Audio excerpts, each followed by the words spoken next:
Chapter 5 Sundays. Now the winter seemed long.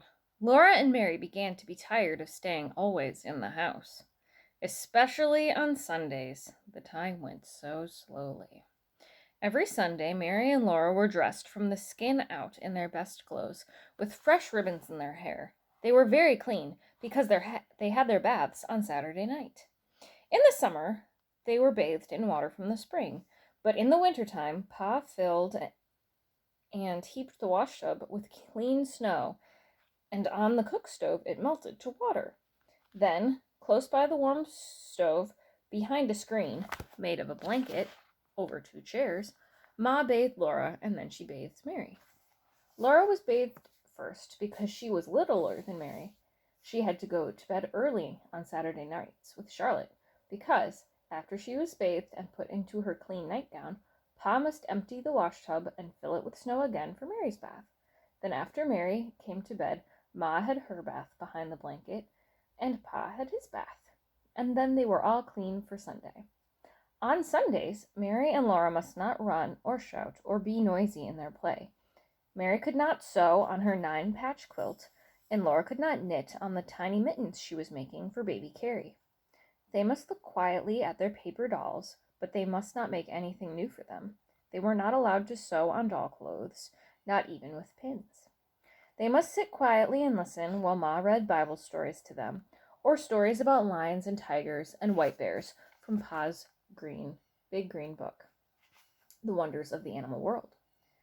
They might look at pictures, and they might hold their rag dolls nicely and talk to them, but there was nothing else they could do. Laura liked best to look at the pictures in the big Bible with its paper covers. Best of all was the picture of Adam naming the animals. Adam sat on a rock, and all the animals and birds, big and little, were gathered around him, anxiously waiting to be told what kind of animals they were.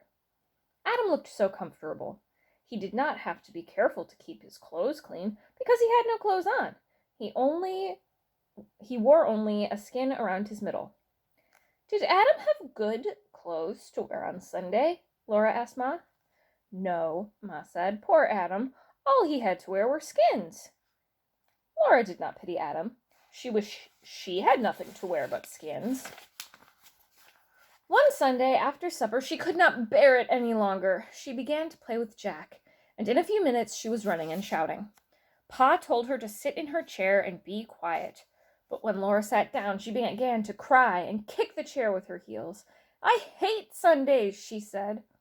Pa put down his book. "Laura," he said sternly, "come here." Her feet dragged as she went because she knew she deserved a spanking. But when she reached Pa, he looked at her sorrowfully for a moment, and then took her on his knee and cuddled her against him. He held out his other arm to Mary and said, "I'm going to tell you a story about when Grandpa was a boy." The story of Grandpa Sled and the pig. When your grandpa was a boy, Laura, Sunday did not begin on Sunday morning, as it does now. It began at sundown on Saturday night. Then everything stopped, every kind of work or play. Supper was solemn. After supper, Grandpa's father read aloud a chapter of the Bible, while everyone sat straight and still in his chair. Then they all knelt down, and their father said a long prayer. When he said Amen, they got up from their knees and each took a candle and went to bed. They must go straight to bed, with no playing, laughing, or even talking. Sunday morning they ate a cold breakfast because nothing could be cooked on Sunday. Then they all dressed in their best clothes and walked to church. They walked because hitching up the horses was work, and no work could be done on Sunday. They must walk slowly and solemnly, looking straight ahead. They must not joke or laugh or even smile. Grandpa and his 2 brothers walked ahead, and their father and mother walked behind them. In church, Grandpa and his brothers must sit perfectly still for 2 long hours and listen to the sermon. They dared not fidget on the hard bench. They dared not swing their feet. They dared not turn their heads to look at the windows or the walls or the ceiling of the church. They must sit perfectly motionless and never for one instant take their eyes off the preacher. When church was over, they walked slowly home. They might talk on the way, but they must not talk loudly, and they must never laugh or smile. At home, they ate a cold dinner, which had been cooked the day before.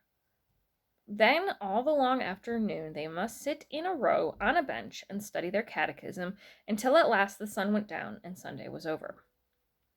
Now, Grandpa's home was about halfway down the side of a steep hill. The road went from the top of the hill to the bottom of the hill, right past the front door. And in the winter, it was the best place for sledding downhill that you can possibly imagine. One week, Grandpa and his brothers, James and George, were making a new sled. They worked at it every minute of their playtime. It was the best sled they had ever made. And it was so long that all three of them could sit on it, one behind the other. They planned to finish it in time to sled downhill Saturday afternoon. For Saturday afternoon, they had 2 or 3 hours to play.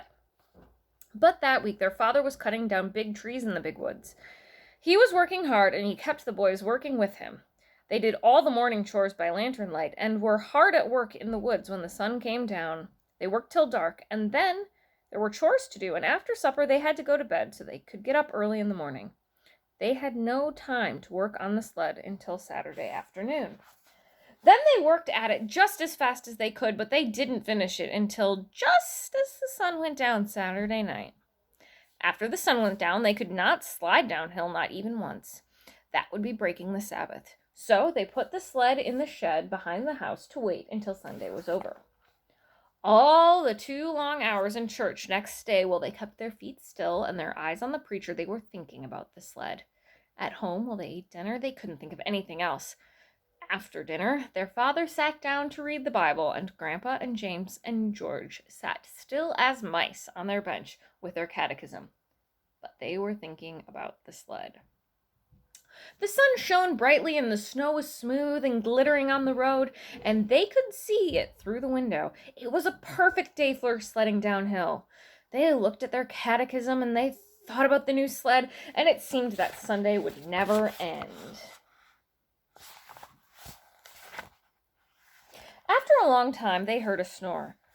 They looked at their father, and they saw that his head had fallen against the back of his chair, and he was fast asleep. Then James looked at George, and James got up from the bench and tiptoed out of the room through the back door. And George looked at Grandpa, and George tiptoed after James. And Grandpa looked fearfully at their father, but on tiptoe he followed George and left their father snoring. They took their new sled and went quietly to the top of the hill. They meant to sled down just once. Then they would put the sled away and slip back to their bench and the catechism before their father woke up. James sat in front on the sled, then George, and then Grandpa, because he was the littlest. The sled started, at first slowly, and then faster and faster. It was running, flying down the steep hill, but the boys dared not shout. They must sled silently past the house without waking their father. There was no sound except for the little whir of the runners on the snow and the wind rushing past. Then, just as the sled was swooping towards the house, a big black pig stepped out of the woods. He walked into the middle of the road and stood there. The sled was going so fast it couldn't be stopped. There wasn't time to turn it. The sled went right under the hog and picked him up. With a squeal, he sat down on James, and he kept on squealing, long, loud, and shrill. Squeak! Squeak! They flashed by the house, the pig sitting on the front, then James, then George, then Grandpa, and they saw their father standing in the doorway looking at them. They couldn't stop. They couldn't hide. There was no time to say anything. Down the hill they went, the hog sitting on James and squealing all the way. At the bottom of the hill, they stopped. The hog jumped off James and ran away into the woods, still squealing. The boys walked slowly and solemnly up the hill. They put the sled away.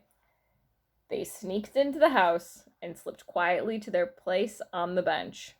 Their father was reading his Bible. He looked at them without saying a word. Then he went on reading, and they studied their catechism.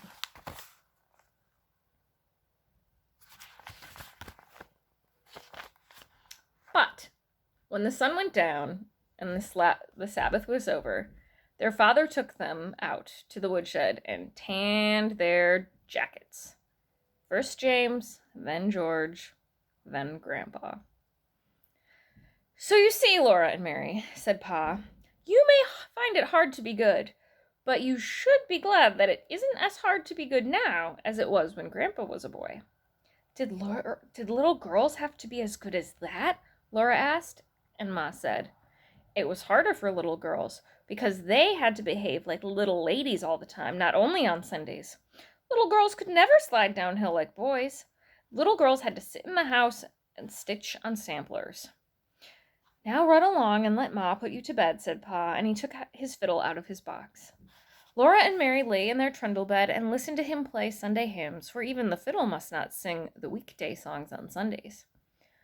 "Rock of Ages cleft for me," Pa sang with the fiddle, and then he sang, "Shall I be carried to the skies on flowery beds of ease, while others fought to win the prize and sailed through bloody seas." Laura began to float away on the music, and then she heard a clattering noise, and there was Ma by the stove getting breakfast. It was Monday morning. Sunday would not come again for a whole week. That morning, when Pa came in to breakfast, he caught Laura and said he must give her a spanking. First, he explained that today was her birthday, and she would not grow properly next year until she had a spanking. And then he spanked her so gently and carefully it did not hurt one bit. 1, 2, 3, 4, 5, 6, he counted, and spanked slowly. One spank for each year, and at last one big spank to grow on. Then Pa gave her a little wooden man he had whittled out of a stick to be company for Charlotte. Ma gave her 5 little cakes, one for each year that Laura had lived with her and Pa, and Mary gave her a new dress for Charlotte. Mary had made the dress herself, when Laura thought she was sewing on her patchwork quilt. And that night, for a special birthday treat, Pa played Pop Goes the Weasel for her. He sat with Laura and Mary close against his knees while he played. "Now watch," she said. "Watch, and maybe you can see the weasel pop out this time." And he sang, "A penny for a spool of thread, another for a needle. That's the way the money goes." Mary and Laura bent close, watching, for they knew now was the time. Pop! And Pa's finger on the string. "Goes the weasel," sang the fiddle, plain as plain. But Laura and Mary hadn't seen Pa's finger make the string pop. Oh, please do it again," they begged him. Pa's blue eyes laughed, and the fiddle went on, and he sang, "All around the cobbler's bench, the monkey chased the weasel, the preacher kissed the cobbler's wife, pop goes the weasel." They hadn't seen Pa's finger that time either. He was so quick they could never catch him, so they went on laughing to bed and lay listening to Pa and the fiddle sing. "There was an old darky, and his name was Uncle Ned, and he died long ago, long ago. There was no wool on the top of his head, in the place where the wool ought to grow. His fingers were long as the cane in the brake, his eyes they could hardly see, and he had no teeth for to eat the hoe cake, so he had to let the hoe cake be. So hang up the shovel and hang up the hoe, lay down the fiddle and the bow. There's no work for old Uncle Ned, for he's gone where the good darkies go." Remember, this book took place in 1860. The end. Stay tuned for chapter 6.